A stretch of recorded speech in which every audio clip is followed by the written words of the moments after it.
I like my raps extra prolific. You moved to DC or moved to DC, okay. Yeah, so I moved to DC. I went to Boston first after Florida, was there for a year, checked out dental assistant, wasn't for me. Then I came to DC and I was in DC for 4 years. DC was the first, it was interesting because DC was the first place where I became a personal trainer. So I lived in Bethesda, Maryland, which is right outside of DC. And I worked in Friendship Heights and DuPont Circle, which are two prominent places where people have money, right? And this is where I understood the high-end aspect of training. And that's where I honed my skills. So my mentor, like I said, Anthony Carmine Russo was my mentor. That's where I got certified in NASM, corrective exercise, performance exercise. So I had all of these certifications, but I didn't have any experience. So that's where I kind of honed my skills and learned some experience as a personal trainer in DC. Tell us more about what your mentor means to you. Okay. I want to hear just a little bit in depth, or whatever words come to your head.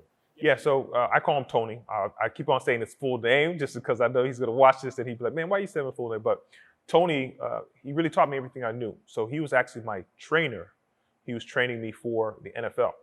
So as soon as I came to DC, he was like, you went to Florida State University? I was like, yeah, I played here. He's like, oh man, I know this person. So he was like, man, I really think you can still make it. At the time I was 26 years old, which is a little older to go into the NFL, but I was still a beast. So he trained me for about 2 years, almost about a year and a half to almost 2 years.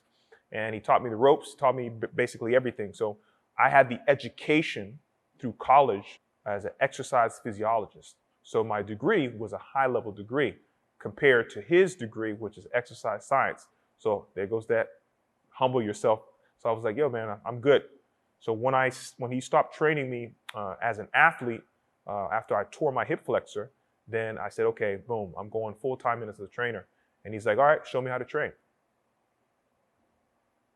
And I was lost. I didn't know how to program. I didn't know what programming was. I didn't know how to condition athletes. I didn't know anything.